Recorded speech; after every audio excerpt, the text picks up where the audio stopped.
Welcome to the video coverage and bonus material from Westeros.org for episode 7, The Gift. We'll be giving you some background material on the brother that Maester Aemon mentions, the egg of the stories, and we are going to cover our highs and lows as usual, and then we'll go through the whole episode story by story.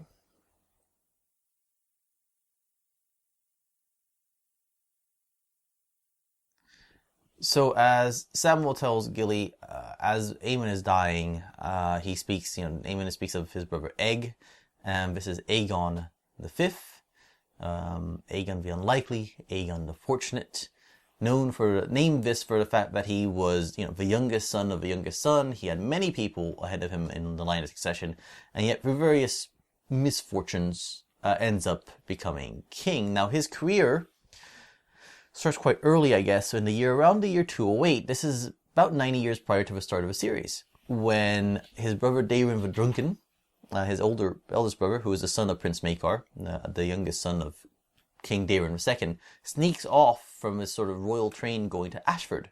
The tourney, Ashford is in the Reach. They're going to hold a great tourney there. Lord Tyrell is there, Lord Lannister, all these great lords are present, and the heir to the throne, Baelor Breakspear, and his brother Maekar and their sons are attending. Daeron decides to sneak off with Egg, who's kind of his squire. But because of the fact that Egg looks very Valyrian, whereas Daeron, being the grandson of a Dornish woman, doesn't look quite so. He has darker hair. He shaves Egg's head to try and hide this fact. And Egg kind of goes along with it unhappily. And when this tall, kind of young hedge knight, and a hedge knight is a knight who, the idea is that, itinerant knights with no lords who kind of travel around trying to find employment, and they'll sleep under hedges. So, calling himself Sir Duncan the Tall. And, basically he decides to follow after Duncan and insists on becoming his squire. Now, Duncan has no idea. He just thinks this kid who the maesters, shaved off the hair from his head because he had lice or something, and he doesn't know what he's getting into. But he eventually discovers that through various things, including a trial of 7, a mortal form of sort of judgment, combat, 7 knights fighting one another, that his squire is in fact his prince. And Maekar, Egg's father, decides, because of the fact that how his sons Daeron and his other son Aeron, who's also called Aeron the Monstrous, by some, Aeron Brightflame in general is what he really is, who's a madman, cruel and vicious. He decides, well, Egg can stay on with his hedge knight. And Egg ends up spending his time as a squire to this hedge knight who is a true knight. The story of Egg goes on, and the World of Ice and Fire reveals a great deal about it. Surprisingly to many people, because George has written 3 novellas, which have been collected, and those will be coming out in October in a collection called A Knight of the Seven Kingdoms, which will be beautifully illustrated by Gary Gianni. But there's just 3 novellas, and George has this idea of he's going to follow the whole career of them in further stories. But he's revealed a lot of what feels like the details of a lot of these stories, and very momentous, dramatic, exciting events, battles, murders, conspiracies, all these things. What happens to Egg after this point? He becomes a knight himself. He becomes involved in serious matters of the rule of the realm. When his father, Maekar, is killed, fighting against rebels, there's a big question about who should rule, because the fact is that Aemon is a maester. He's sworn his vows. He's not supposed to become one. Aerion Brightflame is dead. He drank wildfire, and some claim he thought he turned into a dragon. Daeron died from a pox long ago. Daeron left a girl who was a lackwit. Aerion's left a son, who I believe is named Maegor, and many are fear that he'll be just as vicious and mad as his father. And then there's Egg, and Egg has made a lot of enemies among the Lords of the Realm, because thanks to the influence of Dunk, he has a lot of interest in the welfare of the small folk, in curbing the power of the lords and increasing the power of the small folk, and this causes a lot of problems. There's a great council called of lords to try and decide who should inherit. There are people who offer to Aemon, saying, we can get you out of your vows, you become king. Something they brought up on the show. They brought it up on the show. Good on them to do that. But ultimately, Aemon says no way, and Egg becomes the king. The book has some other really neat stuff that happens here. Involving Bloodraven and so on, but you'll go read that one if you want to find out more about that. I think maybe the wiki of Ice and Fire now has some of the information, so if you want the condensed version, you can look at it there.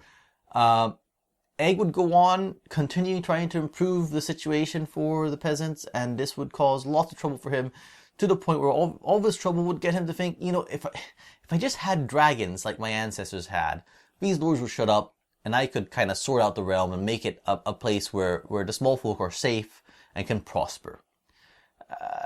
And this dream of dragons leads to Summerhall. There's it's that word, that name, that place is laden with a lot of sorrow, with tragedy. It's a place where a king died. It's a place where Sir Duncan Vital, who became Lord Commander of the Kingsguard, died. It's a place where some say, Jenny of Oldstones went mad. It's a place where maybe some will say the last dragon was born, Rhaegar Targaryen. So, it's a fascinating... Egg ties into a lot of things. Yes, it ties into lots of stuff. So, it was great, but they mention it. Yeah. It was fantastic. Setting up for a prequel, perhaps. Setting up for a prequel. Hey, a Duncan Egg prequel would be really cool. I think it could actually work if you find the right child actor. You need a child actor for it. That's the thing. Yeah. And it has to be a good one. They got lucky on the show, but you don't always strike gold with your child actor. So I don't know, but it would be awesome if they could do it. Now there's certainly a lot in that period. Yeah, a lot. Yeah.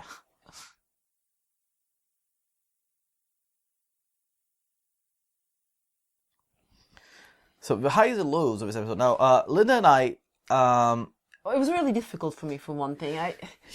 I'm kind of, sort of, a bit lukewarm on the whole thing, both in the ups and the downs. I find that this happens, if it happened with some of the early episodes, and it has a lot to do when there's so many scenes that aren't from the books, and so many changes that it's hard to be outraged and excited. There's nothing that I look forward to seeing, and there's nothing that I go, oh my god, why did they change it like that?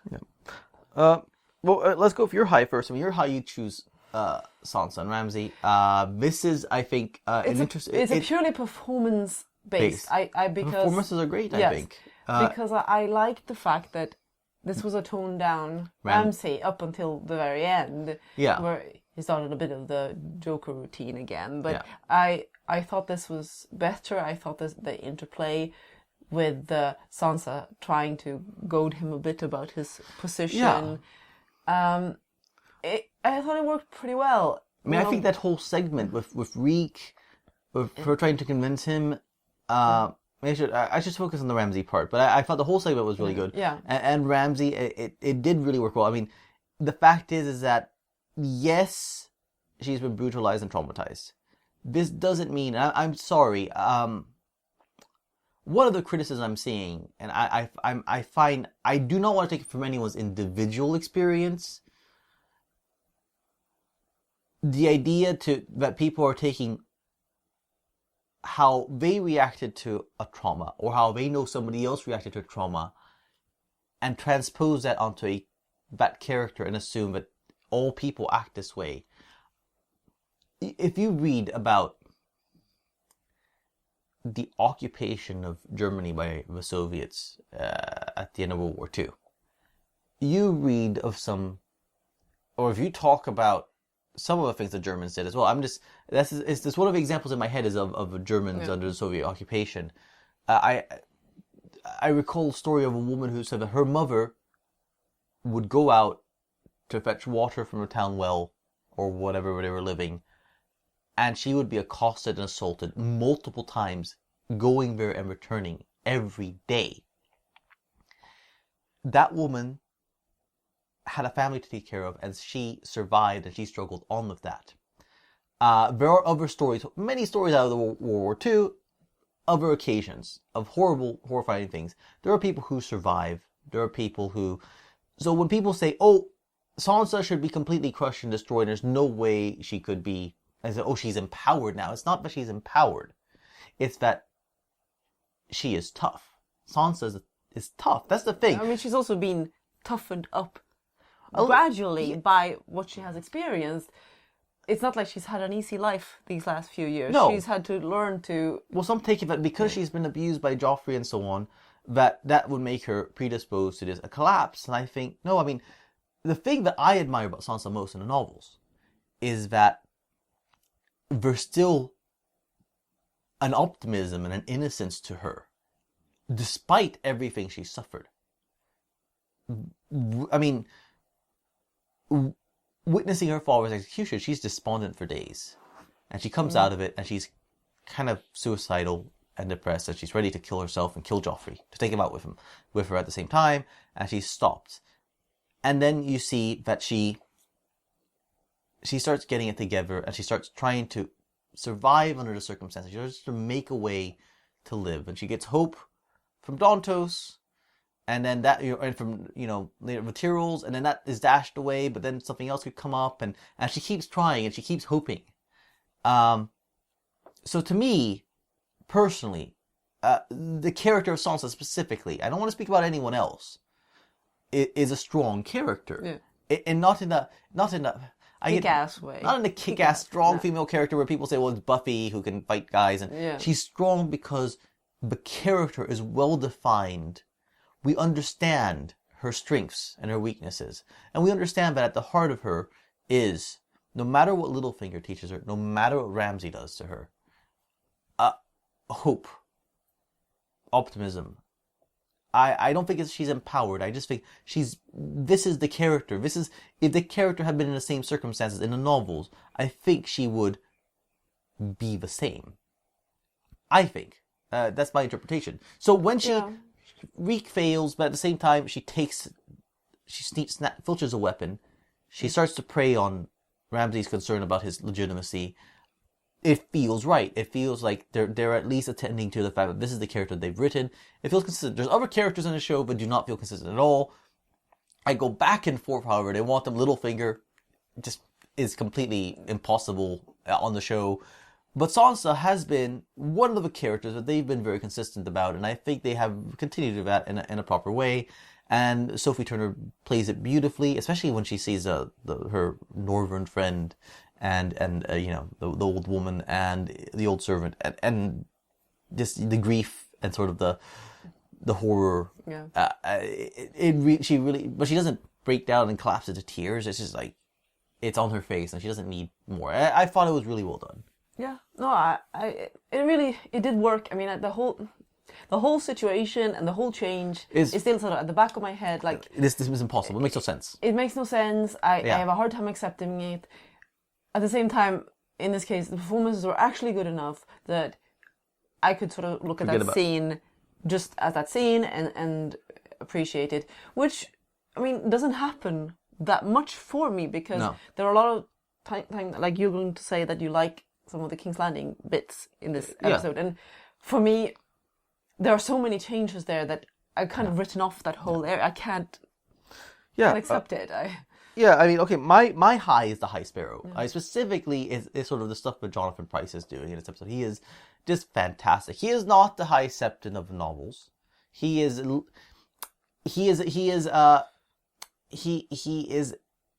mean, as people said when we asked, for an idea of who the High Septon of novels is, he's a Savonarola. He is an extremely harsh, zealous person. Whereas I compared the High Sparrow that we see as sort of a Saint Francis of Assisi, but obviously that's only half the story. Yes, he's barefoot. Yes, he's a very open person about wanting to help the downtrodden. At the same time, he's clever enough to use his political power and leverage, and he's willing to do harsh things to people in the belief that this is a pursuit of the will of the gods of what's just and right in the world. But Jonathan Pryce, I thought he brings this just the right amount of charm. But it feels like this is a poor village septon who is a brilliant man, but communicates at the level of the people that he came from, who's able to be, and who isn't shocked by power, who isn't desirous of wealth, who isn't impressed by it. I think he plays it really well, and I really enjoyed his scene. I enjoyed his scene with Olenna, and I mean, two episodes in a row where I kind of like the scenes with Olenna. That's pretty rare. And also the Cersei stuff. I mean, I thought that was terrific. I mean, where he then he turns the screw on her. Brilliant stuff. I thought, anyways. I understand, but for you, he's too different. And I think he's too different, and also I think the movement in general is too different.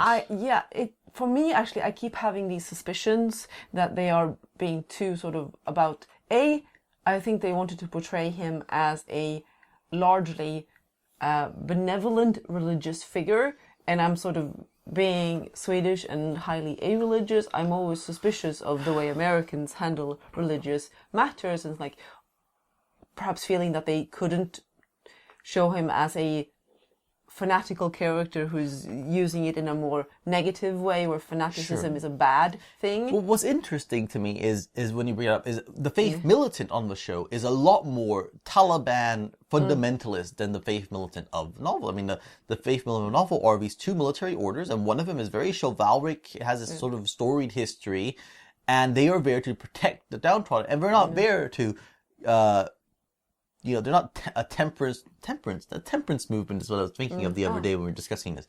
Not trying to get rid of wine, not trying to get rid of prostitution, not trying to wipe out all sin and punish all sinners. They're there to protect the faith and to protect the common people, but they're not really there as a moral crusade. The moral crusade aspect is very modern to me. Yeah. It feels much more of what you're saying. Yet the High Septon as a figurehead doesn't fit. I mean, the character of a novel would fit much better in a very obvious way into that narrative. It's like they've taken the harshness of the High Septon in the novels and just put it on the Fate Militant. So it could be just with the casting, they felt it didn't fit what he... It's often the case, but and others they may say, well, they wanted him to be have more range. More range, because I mean, this is actually something tying back to our discussion about Ramsay a little bit. Yeah. I saw somebody pointing out today that they had liked Ramsay earlier and were now troubled by the fact that there is no depth to him. He is just a madman and an evil madman, basically. Mm-hmm. And I mean, this is true in the novels to some extent.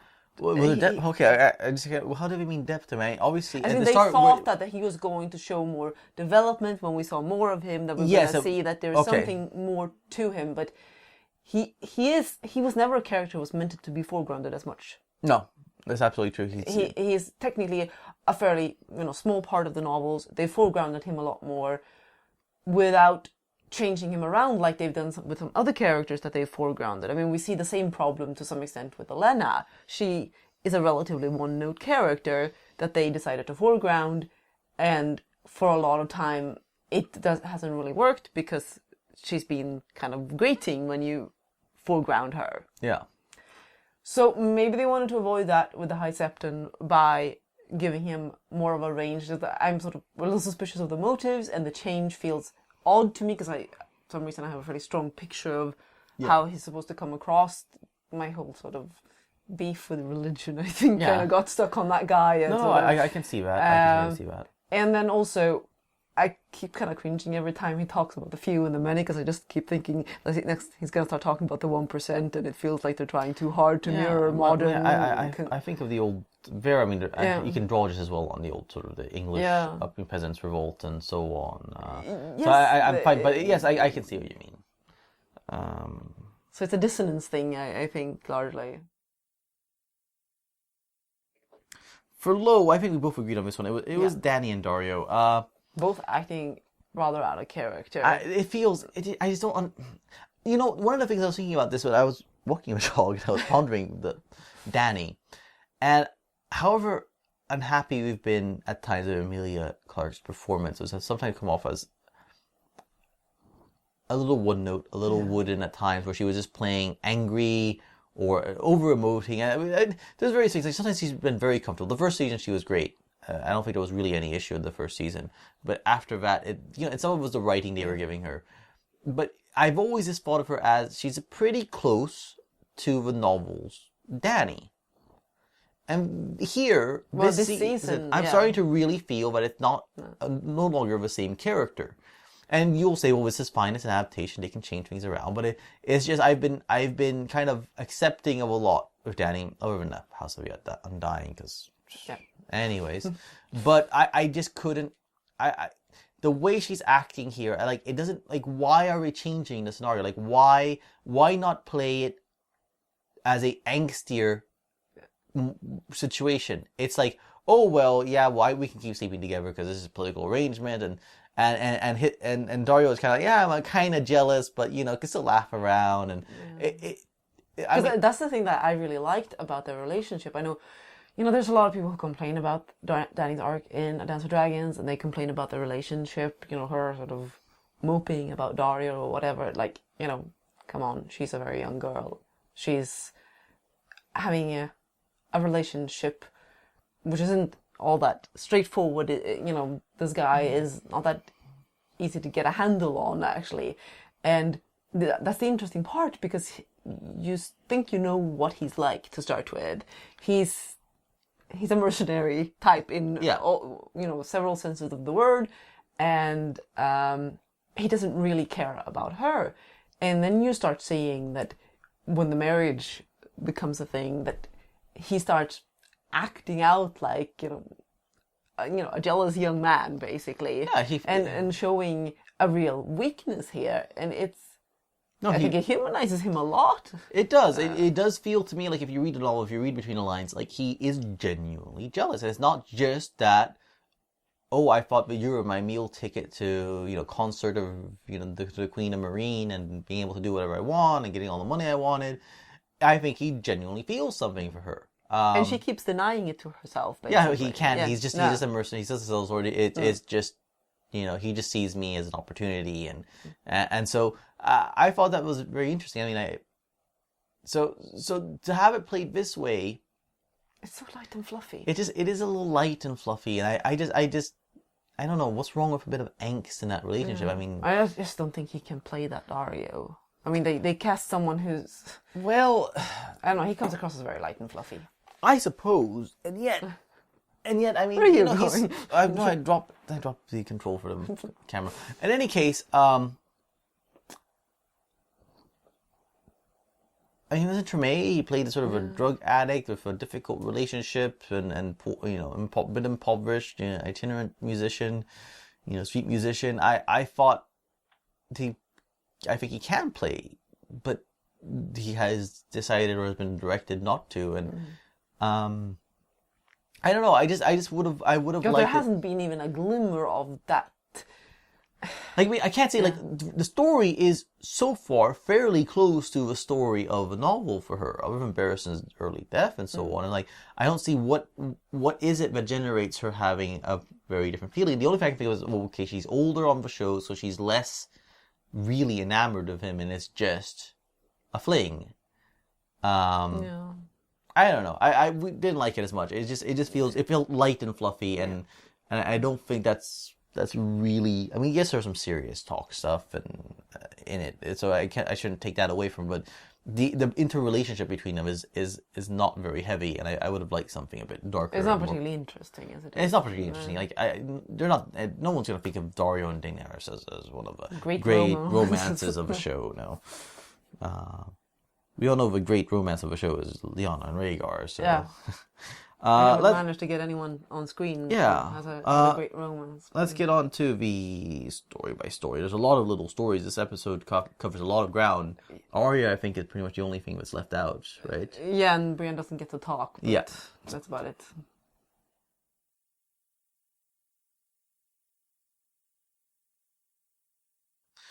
So the wall opens pretty well, I think, with Jon's departure, Tormund, a lot of grim stuff. A lot of dark looks being exchanged. Dark looks, Alistair Ford advising him, and off they go. And then we get the Aemon story, which is Aemon is, they set up the fact that he was sick, starting not to feel well, and then now he's in his deathbed, slowly dying. And it's Peter Vaughan is fantastic. He's been quite the trooper. The actor is legally blind.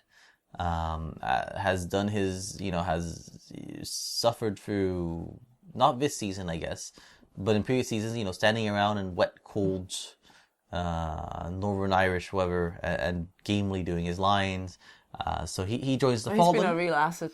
He's been a real asset. He's brought a lot of humanity and a lot of he's been a connection to the past. So there's so few on the show. And I guess he's another one that you can probably see as... I think the actual Aemon is even older and more withered and so on. But he does a pretty good job of coming across as quite frail. So it was great having him on the show, and it's sad to see him gone. But I wish that they had spent more time with sort of developing his deterioration. I wish they had some of the stuff that he sort of in this delirium tells Sam about Daenerys and dragons and prophecy and Rhaegar and all that. You forgot about it. I kind of didn't really think through, because it doesn't happen on the wall in the book. Yeah. Sam at this point is traveling with Aemon and Gilly and the child. So the context just sort of made me not think about the fact that we missed some stuff there. A ton of. So I wish this just gave us more to feel about him. I think a lot of people say, "Oh yeah, well, poor old guy," and that's it, and they don't really. And because it happened also in such close succession. We have one scene with him being sick all of a sudden, more obviously sick, and then one scene in between, and then he's dead. Yeah.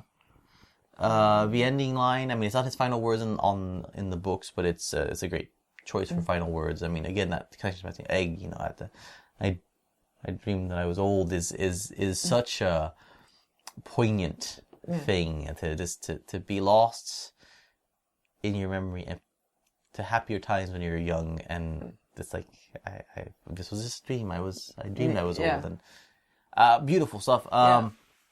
I wish, though, if they had done more, because here's the problem. I over time, I've been thinking about this, and I've become less and less happy with it. And this is the Gilly Samuel scene in which Gilly is attacked. Now, they set it up.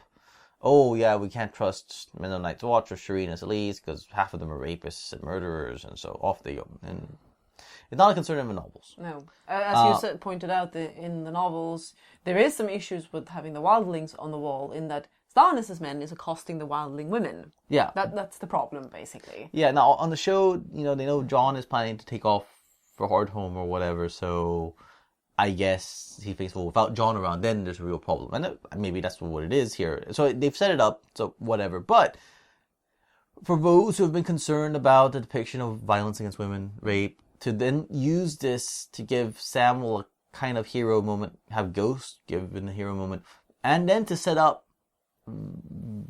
the consummation of the relationship between Gilly and Samuel, which is quite a deviation, because in the book the consummation comes out of their mutual grief for Aemon, and it's they're on a Summer Isles ship, and on the Summer Isles, when there's a funeral, when an elder passes, they're very revered, the old, and when anyone passes afterward, sexual liberation and sexual encounters happen because it is an affirmation of life. The religion is sort of about life and love, So you could take this, and Sam and Gilly kind of fall into that, and I just. Here they go with the standard trope of guy gets beat up and gets laid. Yeah, which is a classic, admittedly. It is a bit of a cliche, you have to admit. It is a bit of a cliche. Guy tries to be heroic, gets beat up, girl falls in love and has sex with him. Grief for Aemon, but they needed to... I can see if they're saying, well, we just haven't built Aemon up enough for it to work, but that's why I would have wished they had spent more time with him. And obviously, it wasn't necessary. Now, obviously, there's the factor of the actor. Maybe Peter, they couldn't get more time with him. True. He is old. But I think it was unnecessary still to go with the attack. It does raise real concerns again about the fact that they're constantly trying to hammer home the dangers to women. And On the wall in particular. On the wall, but I mean, you know, in a war situation, it's not stupid to have that be a general real concern, as we see, you know, countless examples of, you know, today and throughout history. It's not a matter of it being just medieval or anything like that. Yeah. But on the wall in particular, yes, you know, there are well-known stories about somebody being, you know, raped and murdered on the wall, for example. You've got the girl, Dany Flint, who's dressed up as a man to join the Night's Watch, and fine, okay, she gets raped and murdered. So obviously it happens, but they could have come up with something else here. They could have. It seems a bit lazy. Yeah, and obviously the other thing we can take out, and speaking of lazy, all those shots cutting away to Ollie when Jon was leaving, it's like... Clue back. I don't know.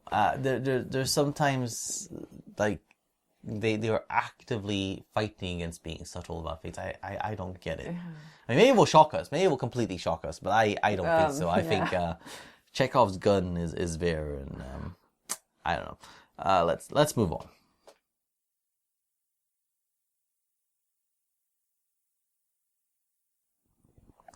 Now, Winterfell we talked about a bit. Now, I did want to talk about Reek and her... I mean, I kind of thought when they were going to do the Sansa thing that maybe we would pick up the day after.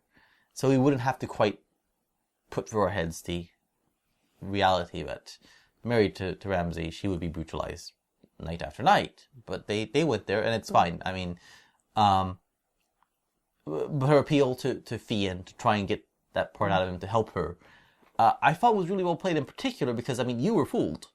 Yes, I was. And I saw a lot of people who were fooled. Admittedly, also because it was so damn dark. Again, this episode is dark in sense tonally. Well, I mean, the outside was, but I guess the tower itself, like you could, but it was deliberate. It's deliberate that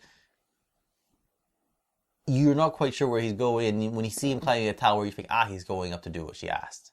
And then you find out, no. So, I mean, I saw one person who thought, why in the world has Ramsay set up in a broken tower with a buffet? Yeah, I mean, that was what I thought. When I got up, I thought that, Ramsay knew what he was going to do, so he's sitting up there. I think the problem for me was probably that image of the lit candle that they used right before Reek comes in is a little confusing. So I think that's legitimate. That was how I saw it. Yes, I thought he was going to go and do what Sansa said, and then, Ramsay knew what he was going to do already. And he's sitting there. And I think I personally think if they didn't have that candle shot, like you would have thought that he was. You would have understood it, but because the candle only is there, like it doesn't like why is that so? Yeah. Anyways, but I thought that was really great, showing how broken he is. And we've discussed the Sansa Ramsay stuff. I thought that was. I mean, I like the fact that. It's a complication. It's good in the sense of because they decided to put Sansa in the situation that they have her being more active in trying to get Reek to recognize that he is Theon. She's using whatever tools she has at hand to try and get out of the situation, trying to fix the situation. On the other hand, I mean, it takes something away from Theon. Well, I mean, Jane, when she's getting married to Ramsay in the book, does appeal to Theon and try to, to get him to help her escape. But not as forcefully. No, because Jane is not the same. So, but I think it's a character for Sansa to be more forceful. But by strengthening Sansa, they actually have to weaken Theon a bit. That's going to be the natural. If they want to put more agency towards her, they have to take some away from him. She will have to be more, I guess, she will have to be more of the... And certainly the preview for the next episode makes it plain that she is continuing to appeal and try to push him. So it is much... He doesn't come to... the realization on his own. No. So that's a fair point. I kind of made a great mess of some of what you wrote here. No, I see what it is. Okay. And Brienne and Pod just sitting there waiting for that candle. Someone pointed out, have we miscalculated this storm showing you got 10 feet of visibility? Are we going to see a candle in that tower? A single candle? Probably not. But, don't worry about it too much. Don't think about it too much. And also, just touching on the whole question of his legitimacy or his place, the fact that I've been legitimized. She said, Tom's a bastard. Naturalized. I'm not sure if they're natural children. Could you naturalize them? I don't know. Maybe. Legitimize would have been the word I would have used. And Sansa's arguing, Tommen's a bastard as well. Everyone knows this, right? So if Roose decides, he's not really king, can't he then say, and everything he decided, I don't have to listen to, so you're no longer my heir. George also indicated. I mean, there's all sorts of questions. There's legal code in Westeros is kind of notional. It's a lot of tradition, and particularly inheritance. He says that there will be people who argue that a legitimized son goes in birth order. If he's the oldest son, he might be the head of a line all of a sudden, or he might be at the end of the brothers, or he might even be at the end after the brothers and sisters. So there's all these questions about where they go. There's a lot of flexibility according to who wants what and how much power they've got and how much they want to get it. So I think that was pretty reasonable. And I on the whole, Winterfell's pretty good. But let's move on to the north. Or well, elsewhere in the north, the rest of the north.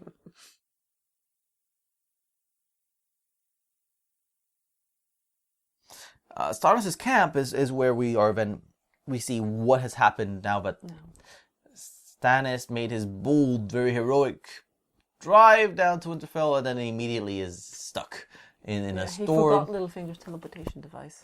Yeah, obviously he just can't can't get enough jetpacks for the whole army to get around. Yeah. So it's very accurate to the novel. The winter storm comes in, and it is quite a problem. The main thing, so I'm fine with all of that, and I'm fine with Stannis saying, if we go back, we've lost, so we go forward, only forward. We go to victory, we go to defeat. That's it. There's no middle ground, there's no waiting and seeing. I mean, in fact, having Davos there to make those arguments, it's kind of just so that he has something to say, because even he would realize that they can't go and sit on the wall for several years. There's no... It's not realistic. It's not realistic in any way. I mean, he's going to say, oh, well, the Iron Bank will fund us and get us supplies. But it's not very realistic, the idea. The army can just sit there, and the sellswords will wait. And the Iron Bank will wait, even. So, no, I think... The part that I was surprised by was Melisandre. First, his Stannis, obviously feeling quite cold, decides to warm up with some cuddling.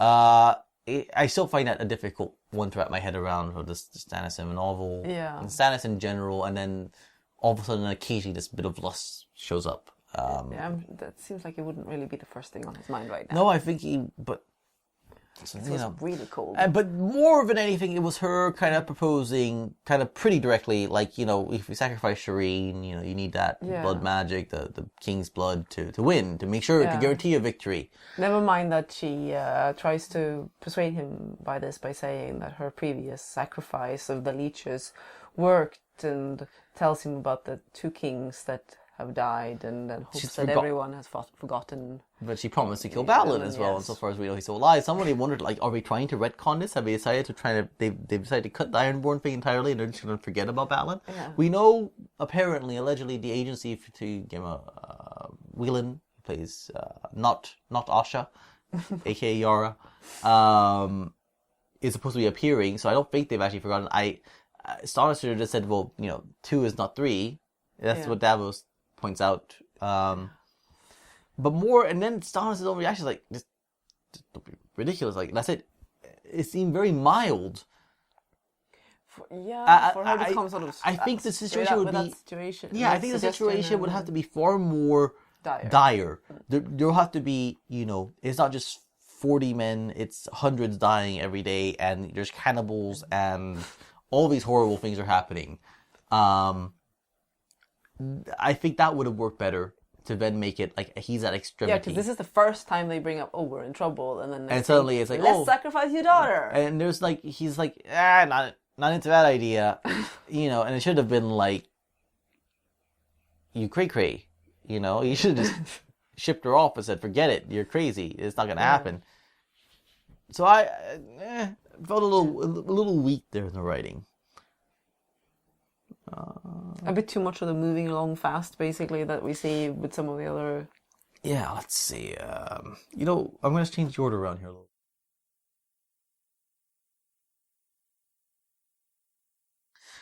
So, Slaver's Bay, and we have the sale of Jorah and Tyrion. It's a strange thing, but they kind of flip it around here, where Tyrion makes sure that Jorah gets sold as a pit fighter and they get taken to Marine.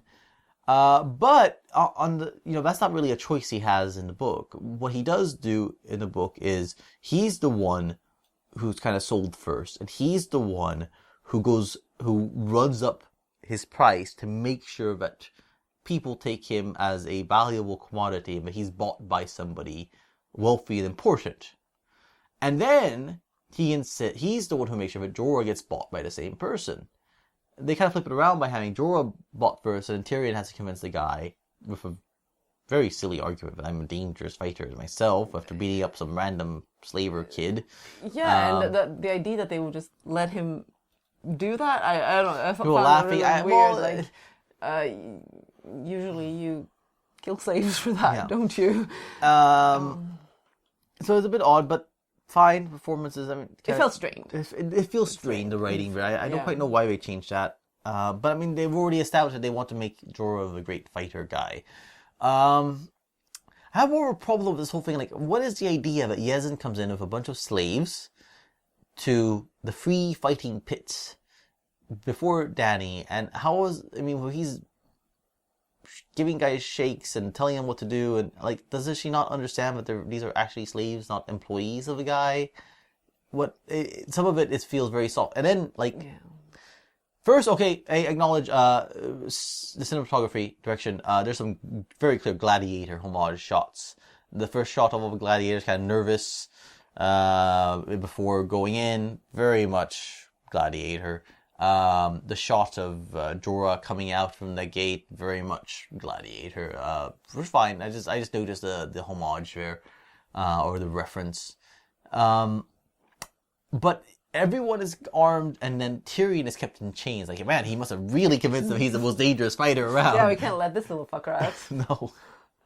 He's gonna bite people's kneecaps off. And then, Jorah goes in and fights, and it's cool on the one hand, and it's kind of neat that those guys really sucked. They really suck. They really suck. Look, the fact is, he sucker punches most of these guys. They're fighting another guy, and he comes in behind them, turns them around, and punches them out, and whatever. It's not really a fair, straight up fight. The interesting detail, of course, is the fact that he goes non-lethal. He knocks everyone out. He punches. He hits them with helmets or shields, whatever. Yeah. Where I think it was interesting where he sees Dany's reaction to the slaughter. Yeah. And he insists, I'm going to end it by, knockout and not, and she'll watch then. She'll watch because I'm not. The logic of this guy showing off his fighters, sort of, and then having most of them be killed. Well, obviously, I don't know what the idea. Like, it doesn't make sense. Like, is he supposed to be like the fight? Is he a promoter, or this is his stable of fighters? And like, he killed most of them. Yeah, I'm gonna kill 90% of them for your amusement, and that one you're gonna pay me a ton to get him to fight in your pit. I don't know. No, this idea of them making the rounds of the lower pits and then sort of supposed to pick some worthies out to fight. I don't know. And also, I mean, why not insist that it's non-lethal combat? And then, why this whole business of Tyrion trying to get out, and then this random guy who didn't go with the others to watch what was going on, raises his big weapon. It's time to release the dwarf. Release the dwarf. Who is he? Someone said they thought he was the strong Belwas, basically. Yeah. They're in their head, he's strong Belwas. He doesn't look at all like strong Belwas, but maybe he's a little kind of passing, joking nod. I don't know. I couldn't take it seriously. I'm sorry. I know what a lot of people say, but this is such a momentous event. Dany and Tyrion finally meeting. I am 100% certain that it will be a far more momentous and interesting occasion in the novel. I'm the gift, I'm Tyrion Lannister. Like, have we established that she knows anything about Tyrion? I mean, if it was Lancel who stepped out, would she still go, a Lannister? This must be... Her reaction should have been... Who? Okay, which Lannister are you? He could at least have said son of Tywin. Son of Tywin. I'm Tyrion Lannister, the son and killer of Tywin Lannister. Now that would have been like, what? Because Tywin is a name that we know she knows. That would have been awesome. Like, the Lannister dwarf? I didn't know they had one. Well, they're going to say, well, of course she's heard of him somehow at some point. Someone said something to her about... Well, given that on the wall they've heard about her latest troubles and apparently getting messages... I'm sure she's supposed to have heard something about him. But it hasn't been established, and we have no reason to know... But she has any feelings or thoughts about him or any... to me, it wasn't. Like, a lot of people say, oh my god, I'm so happy that they've done it. I'm like, well, they did it by, So like somebody crosses the street, it was this kind of blasé and kind of like here, this is enough. I don't buy that. To me, next episode should be really interesting, but that introduction was a bit of nothing. It was just it was the best they could come up with. I wasn't impressed. I mean, on the whole, I think this is a pretty good episode, but that end there, I wasn't like. Anything. I just know that it's not at all as interesting as it's going to be in the novel. It just felt so flat. I can't take it. Now we're getting to the point where I can't accept things as real either, because I know that Dany's going to be in a completely different circumstance when if whatever she encounters Tyrion. I mean, it's going to happen, I guess, but circumstances are going to be so different. So yeah, it's getting weird. Very weird.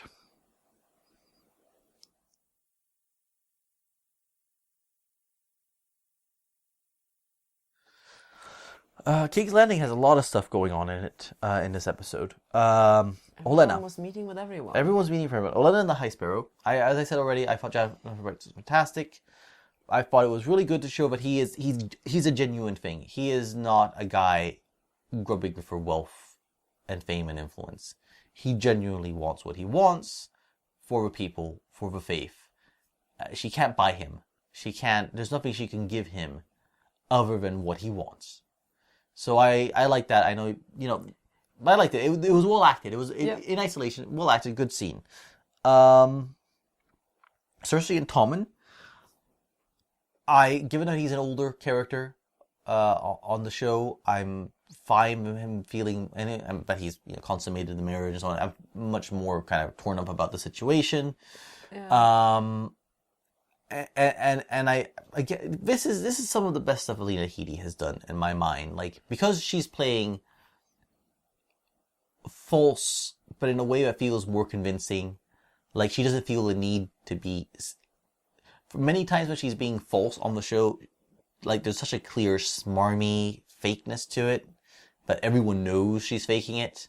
Whereas here with Tommen, she's just trying to fake it and not trying to tip him off, but she's... Yes, I suppose there's at least a clear difference with how she acts with him and how she acts with Marjorie. Yeah, with Marjorie, you can tell that she's gloating, that she's smug about it, or that she's angry or she's hateful or whatever. With Tommen, she's genuinely trying to just lead him on and take advantage of his innocence and his trust in her. Then Littlefinger and Olenna. Now, that's an interesting one. Because obviously it's an interesting plot turn, but obviously Littlefinger's involved, has his finger in a lot of pies, and he's definitely planning to play a role in what's happening in King's Landing with the Faith, and Cersei, and it's interesting where he promises a handsome young man, and then right after you have the Cersei scene with the High Septon and Lancel, and so a lot of people would say, oh, it's Lancel. Somehow he tells Olenna about Lancel's affair. And Olenna lets the High Sparrow know, and the High Sparrow gets Lancel to confess. But it's sounds... clear from what he says that Lancel has confessed a while ago, I think. I think for a while. I think a lot of people feel that basically the High Sparrow has been waiting. He's been biding his time. Yeah. He knows. He's after Cersei as well. He's made remarks about wanting to root out all the evil, all the wicked. So Cersei is clearly a target. It has been a target. So it's not Lancel, I don't think. And so there are a couple possibilities. The one that immediately popped into my head was Gendry. We haven't seen him. He's still Rowan, we think. But maybe he finally got to King's Landing. Maybe Littlefinger agents got a hold of him. He's been holding him in reserve. I just can't quite make out the whole idea. Like, okay, here's Gendry, and we're going to say he is proof that Tommen is a bastard. Right? But what does that do for Olenna's situation? But what is it like? Okay, well, the one thing that came to my mind is like, okay, well, with that, Tommen's an abomination of incest, far bigger fish than Loras's buggery, and Marjorie's lying to defend her brother. And says, and by the way, you partly care because she's the queen, he's the queen's brother. Well, if Tommen isn't king, she's no longer queen, he's no longer queen's brother. Maybe it's not so important for you anymore. So maybe it's a trade. They've hidden it. If it's Gendry, they've hidden it. The actor, no, I don't think anyone's cited him, commented on him being involved. It's a little. I don't know if it's really her style to kind of bring something like that after multiple seasons. Like it genuinely feels like they've kind of just dropped the whole Riverlands Gendry thing for lack of time.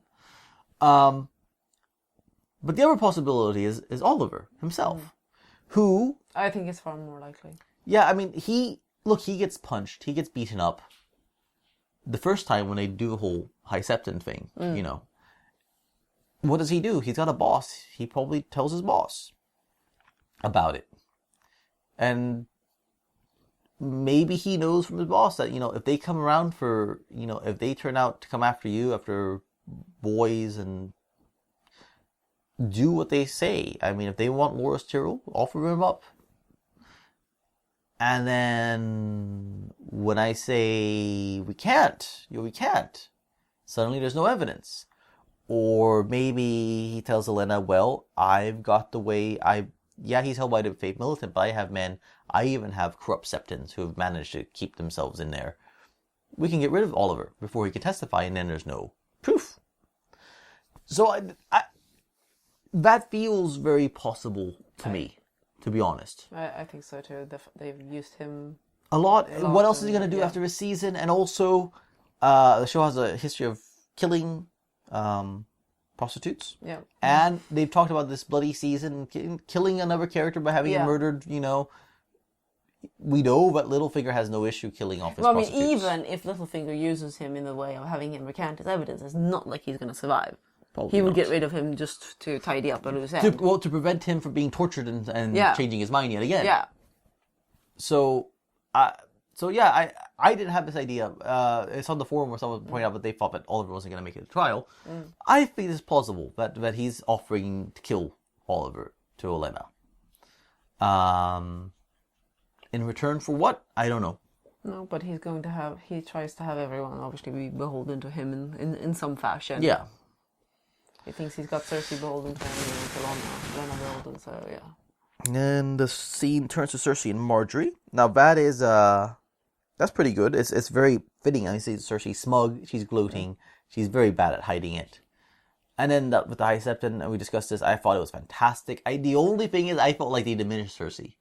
Because in the book, when Cersei realizes the High Septon means to arrest her, she fights like a lioness. Goes on a rampage. She knocks Septa sprawling. She claws another in the face. She makes it from some dungeon under level of they're out into the set proper before a dozen women kind of surround her and grab her and drag her away and strip of her clothing and throw her to herself. She's screaming that she'll kill them all. She'll see them all dead. They'll take all their heads. I mean, that fury, that rage, that would have been great to see. It's a lot softer on the show, but it's something, So I think on the whole, King's Landing I thought was pretty strong. Even though I know we disagree on sort of the picture of the faith in the High Sparrow, but I thought it was pretty strong. And again, this is some of the best stuff Lena Headey has done on the show, even if it's softer than I would have liked. But it's weird how so many characters are like Dany. I'm starting to feel like she's so different, and Cersei is kind of a bit moving in the right direction on your end, more towards that character. What they've underemphasized, I think, is how the character of a novel is a far more vicious, far more cruel person than the Cersei we have here. That's been the trend all along. It's been a trend. There's a whole whitewashing trend. I mean, for a lot of characters, I mean, people say Tyrion himself comes off better on the show than he does in the books. And still, Tyrion is a very popular character in the books, but readers can handle the fact that he's not very nice at times. Whereas David and Dan seem to feel, well, we don't need to complicate things too much. I mean, they even make it kind of funny with him not beating that guy up. It's sort of a funny moment. It is a humorous moment, but he being... Oh, well, that kid was whipping him, so he can go and beat the snot out of him. That's fine.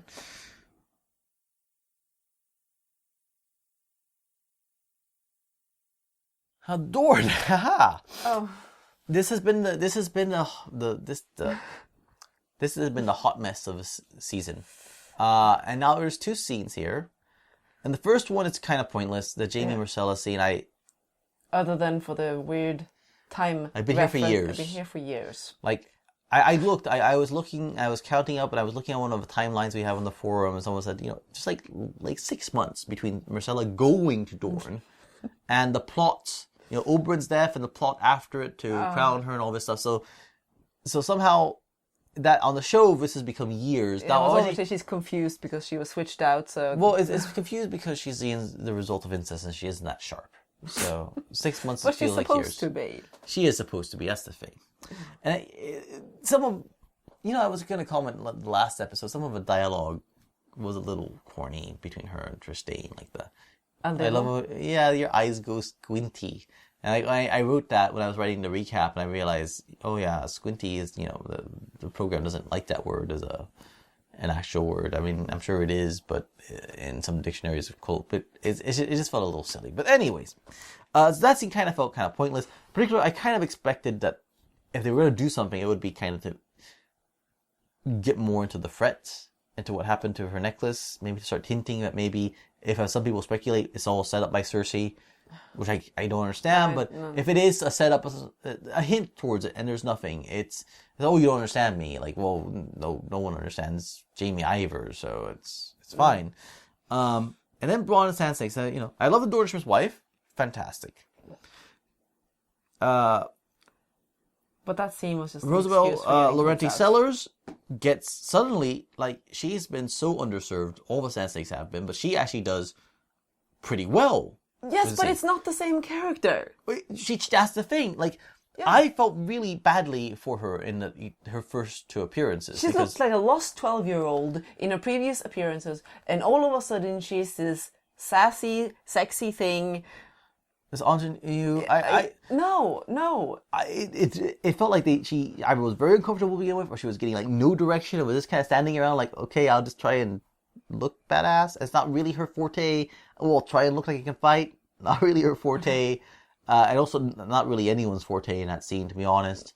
And then this really works. You mean her tits work? I didn't want to say visually, but it works visually. But well, that's what you told me earlier. So. Look, hold on. Well, what I mean is this: that the interaction with Bronn about the singing, and then he sings well. Not the most beautiful woman in the world thing. I don't think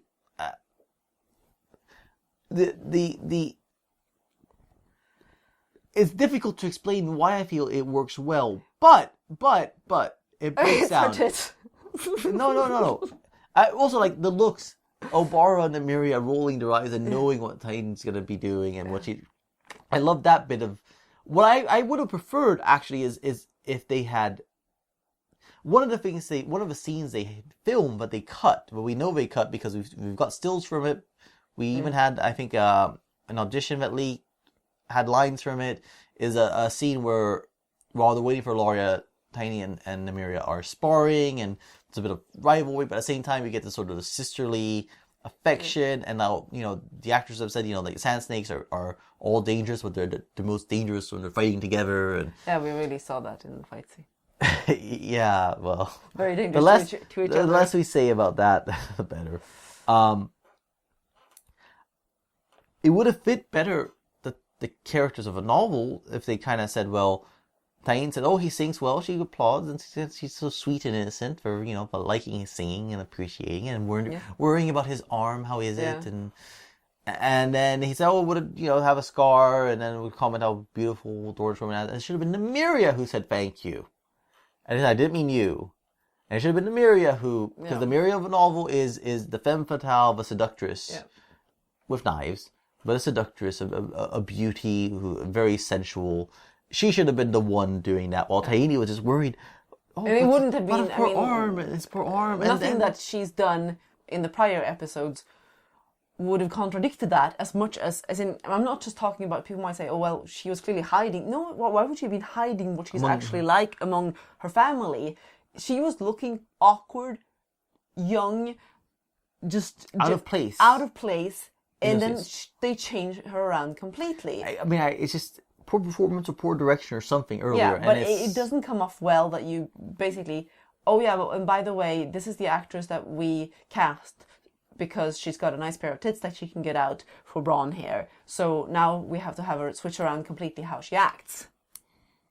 Yeah, if they had Nym and Tyne sort of, and then working together in that sense. And then Nymeria obviously knows that her sister had poisoned her blade, and knows that she's wondering if and that she knows from what Tyne says, it has to circulate through the blood system. So okay, we'll get his blood pumping. I think that's the subtext of what's going on there. She's getting him unbothered so that the poison can finally sort of start settling in. And then for some reason gives him an antidote. And then that's the bit that kind of threw me out of it. Like, look, why? Like, literally, someone says, Jaime seems to exist this season to get Bronn to Dorne for this scene. Yeah, so he can see some tits. And so I'm sure they love the idea, but Jaime exists so that we can get another pair of tits on screen. If this had been the Tyne of the novel, if this had been in the Nymeria of the novel, there would have been no antidote. They would have let him die. Because, it's not like he gives them anything of worth. They have no...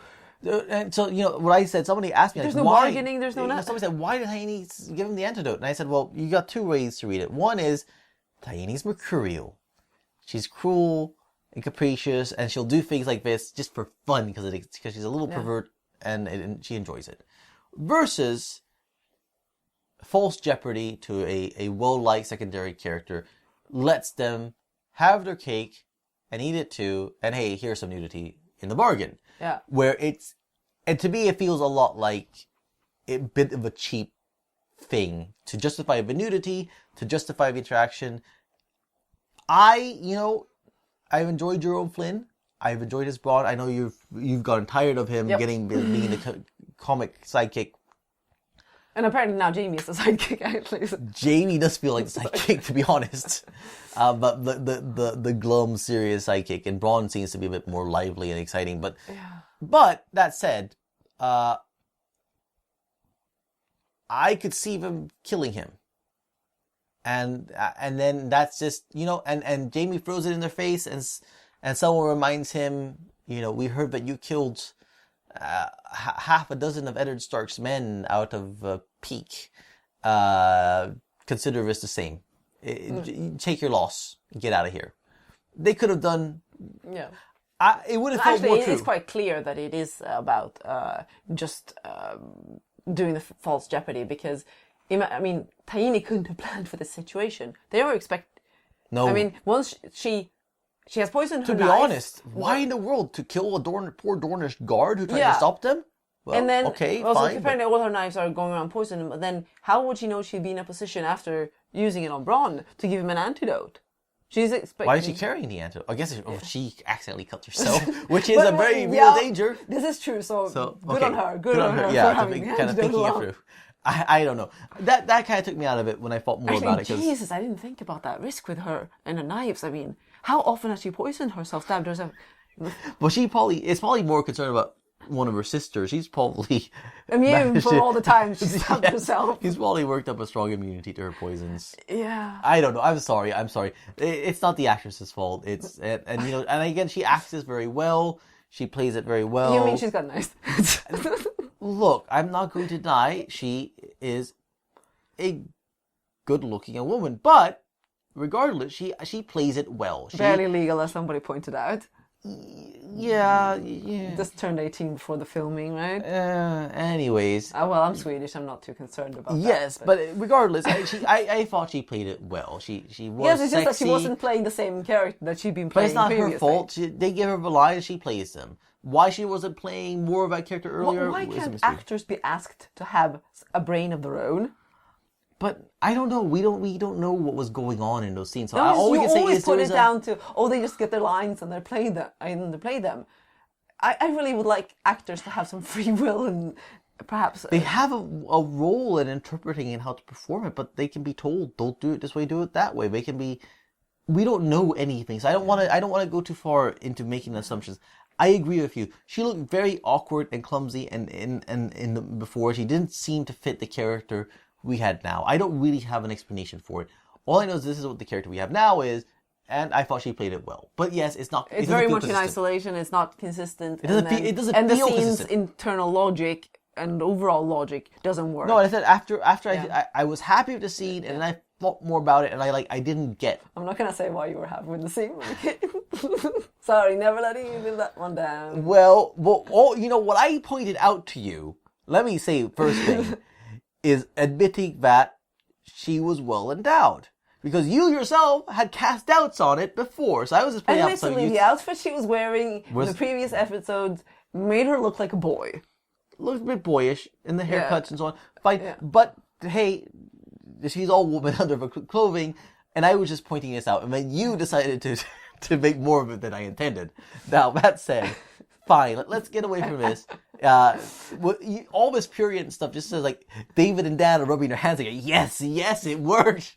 You know, and it is, or probably Frank Dolger is saying yes, it worked for the perverts. They're paying so much attention to it. So let's stop on that. But it's just, I thought it was well acted. I thought it was interesting. I thought the scene kind of worked. It fit with kind of my vision of the Sand Snakes a bit better than what we had before. And then I thought about it like, why did he get the antidote? They should have pissed people off. They should have said, and yeah, Bronn died on a stupid mission for no reason. Yeah. Because these Sand Snakes are evil. Mission, a sensitive diplomatic mission. A sensitive diplomatic mission. It would have been perfect, but one of the last things he did was sing The Dornish Wife, which is about a man who dies having been poisoned, but he kissed the Dornish wife, and they dropped the ball for it. It should have been the end of Bronn. It would have been so appropriate thematically, in character, story-wise. It would have been a really good way to go, and I'm sorry we didn't do it. I actually thought for a moment, again, blaming the screen being a little dark, that she had just tossed it sort of in between. And that would have been lovely to drop it out of reach and just have him die there trying to reach for they're it. actually... No. All right, so that is the gift. That is the gift. And by the way, the gift, one other thing. There are a few little gifts in this episode. Yeah. Tyrion is the gift. Cersei brings a gift. Littlefinger offers a gift.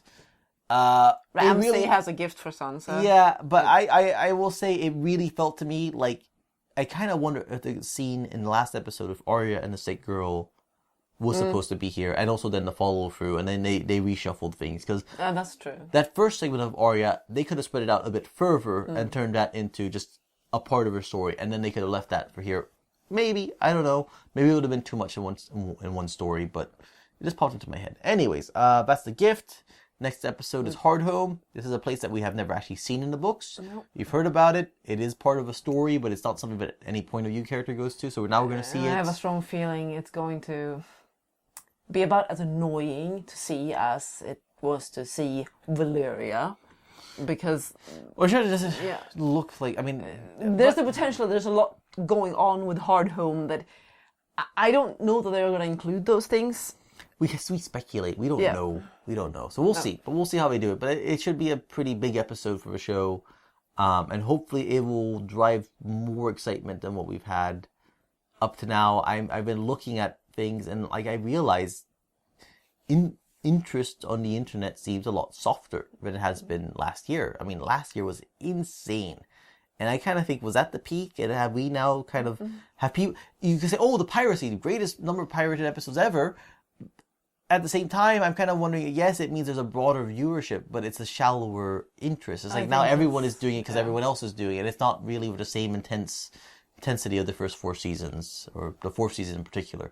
I don't know. Maybe it's a vast, complicated combination of factors like the leak and the fact that this is a quieter, slower story to begin with, and we'll see. But to begin with, it's not just 3 episodes. Yes, to it's go, on our site. A number of other sites I've seen, I've gotten statistics from, I've been able to talk to people about, have seen a softening. Or maybe it's just like, because the thing is, we're still in the books, more or less. But something like next episode, Hard Home, there's nothing to look up about that storyline. Well, people want to know about what Hard Home is. I mean, they'll look up some stuff about the Wildlings. But the storyline is not. And they'll want to see kind of what the sort of matching storyline is in the books, because there is a storyline related to it. So anyways, I just found it was very interesting, but it seems to have... I don't know quite what to make of it. It feels very odd. I had thought that after the leak period, it would pick up right as it did last year, and it really hasn't. And it's not just us. Other sites that are much more dedicated to Game of Thrones than we are, as well, seeing the same thing. I'm a bit surprised. Yeah. It'll be interesting to see I thought it might have taken through this season at least. Through the season at least, I would have thought. For the fall off. But you know what? I remember when we started this season, I was thinking, all these businesses contacting us, wanting us to tout their vaguely Game of Thrones connected campaigns and so on. Like, has it become way too mainstream now? Oversaturated. Yeah. Like, now it's oversaturated. Like, everyone's watching it, but now it's kind of like Big Bang Theory, kind of cruise control. Everyone else is doing it, so I'm not seeing as much discussion on some social media sites that I look at, and there's a definite softening. It feels like it. Maybe someone will say, "Oh, our site has seen breakthrough numbers," but I don't know.